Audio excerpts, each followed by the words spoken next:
What is going on, She-Hulks and Gremlins? Welcome to another exciting episode of Mon Toyz. And here today, I have a very, very dope action figure.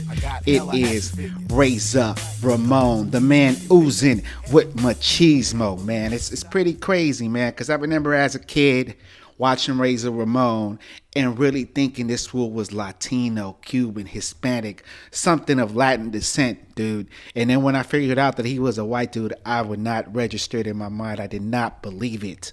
I did not believe it. But check it out, man. This figure's pretty cool, man. It's pretty detailed. It got all his hairs on his chest. You know, I'm wondering why they didn't put any hair on his legs, because it's like, man, they should have at least done that. And he should be a little bit darker. You know, at least that's how I remembered him. And also, these gold chains he has, it looks kind of like bronze, so it really doesn't look that gold at all. The ring, the Intercontinental Championship too here is a pretty cool compliment to the figure, because you know he was one of the dopest IC champs other than Shawn Michaels at the time. You know, I remember him and Shawn Michaels wrestling for the belt at the ladder match of WrestleMania 10 and him coming out victorious.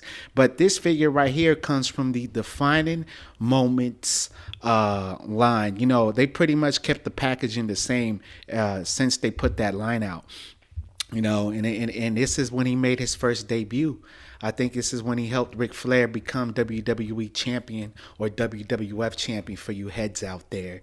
But yeah, you know, he has these purple trunks. They look pretty dope. And you know, on the left side of his arm is a black wristband, and then on the right has a purple wristband.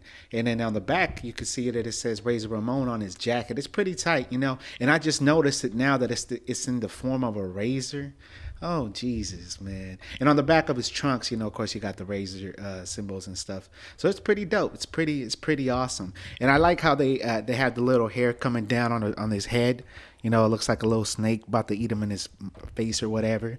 But yeah, he's pretty dope, and he has a little night shave. You know, gives us that coolness about Razor Ramon. Because Razor Ramon, man, he was like the definition of what cool is. You know what I'm saying? He was like oozing. You know, it's like, man, I want to be that dude. You know that dude's getting all the ladies. You know, at least that's what my mind was thinking at the time. But he was also big. You know, as you can see, we put him in a couple of moves. You know, used to put cats in the razor's edge, which was his finishing move. He used to always do that backward slam. That was pretty dope. And then he used to clap his hands after he used to get done. You know, he had a lot of attitude, man.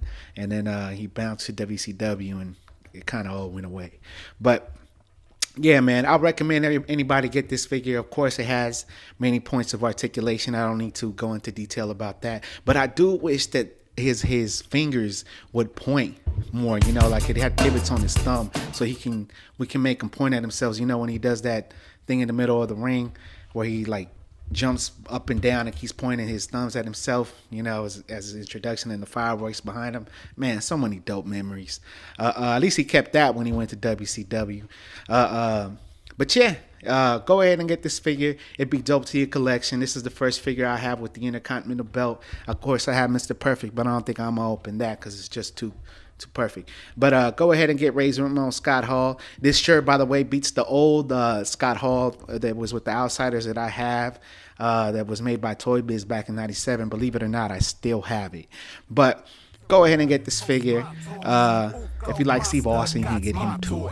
You know, but in this case, you know, Chico, get it. Peace.